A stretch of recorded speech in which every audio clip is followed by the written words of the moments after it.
আসসালামু আলাইকুম। তো গরুর পাতলা পায়খানা হলে আপনারা কি করেন? যে দ্রুত কোনো ট্যাবলেট বা কোনো ঔষধ এনে তারপরে গরুর দ্রুত পাতলা পায়খানাটা বন্ধ করেন। তো বন্ধ করলে দ্রুত কি সমস্যা হয়? আপনার গরুর পেটে যেই গ্যাস থাকে, ওটা গ্যাসগুলো ভিতরে বের হইতে না পেরে তারপরে কি করে পেটটা ফুলে যায়। আর পেট ফুলে কিন্তু গরু অনেক দুর্ঘটনা হয়ে যায় অনেক খামারে।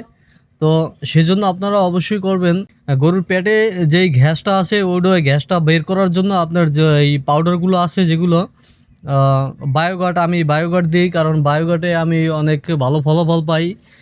বা বিভিন্ন ধরনের যে পাউডারগুলো আছে ডিজিএইট বা রোমিনাল, যেই পাউডারগুলো আপনার ভালো কাজ করে ওই পাউডারগুলো আপনারা দিবেন। প্রতিদিন পাউডার দিলে ওই যে গ্যাসগুলো বদহজমের যেই গ্যাসগুলো ওটা কিন্তু পেট থেকে বের হয়ে যাবে পাতলা পায়খানার সাথে। আর এই পাউডারগুলো সবসময় দেবেন। দিলে আপনার কি হবে, এই যে গ্যাসগুলো বের হয়ে গেলে আপনার গরুটা পুরো পেটটা ক্লিয়ার হয়ে যাবে। তারপরে আস্তে আস্তে ওর যেই খাবার থেকে ওর গ্যাস হইছে, দেখেন এই যে পাতলা পায়খানাটা করতে আছে এর আগে কিন্তু একবারে পানির মতো আসলো, তো এখন কিন্তু মোটামুটি একটু শক্ত হইছে।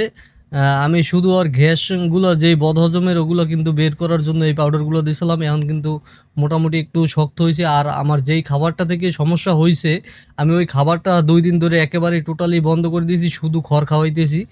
আর এই যে পাউডার, বায়োগার্ড যেই পাউডারটা এটা ২টা করে প্রতিদিন দিতে আসি, একবারে পানির সাথে গুলাইয়ে। তারপরে কিন্তু আপনি বালতির ভিতরে যেই পানি তার ভিতর দিলে কি করে পানি ও খাবার-দাবার বন্ধ করে দেয় একেবারে, তাইলে তো আপনার খাওয়াইতে পারতেছে না। তার সেই কারণে আমি এই যে বোতলের ভিতরে হালকা পানি দিয়ে তারপর মিক্স করে কিন্তু খাওয়াই দিতে আসি। আর বেশি খাওয়াইতে গেলে সমস্যা হইতে পারে, কারণ খাদ্যনালীতে গেলে কিন্তু সমস্যা হয়ে যেতে পারে। যে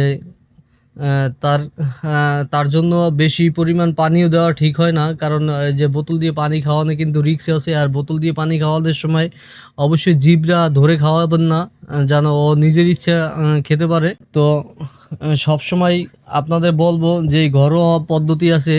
আর ঘরোয়া পদ্ধতি একটা আছে যে আপনার ওই যে কদম ফুলের যেই পাতাগুলো, একবারে মাথার যেই কচি পাতাগুলো ওইটা, আর হইলে আপনার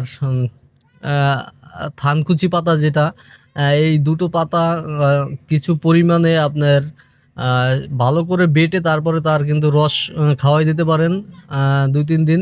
তারপরে কিন্তু মোটামুটি একটা ফলাফল ভালো আসবে।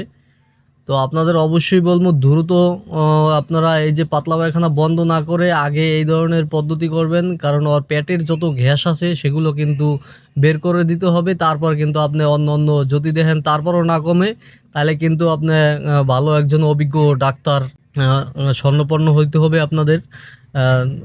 একবারে নিজেই সব কিছু করবেন না। যদি দেখেন গরু একবারে দুর্বল, অতিরিক্ত সমস্যার মধ্যে, আমার এই গরুটা কিন্তু দুর্বল হয় নাই, তার জন্য আমি নিজেই করছি, সম্পূর্ণ ট্রিটমেন্ট করছি। আল্লাহ ভরসা ভালোই হয়ে গেছে। আর অনেক গরু একবার যদি নিজে থেকে উঠতে দাঁড়াইতে না পারে, একবারে দুর্বল হয়ে পড়ে, তাহলে কিন্তু অবশ্যই আপনাকে কোনো ডাক্তারের শরণাপন্ন হতে হবে। তো ধন্যবাদ সবাইকে, ভালো থাকবেন। আসসালামু আলাইকুম।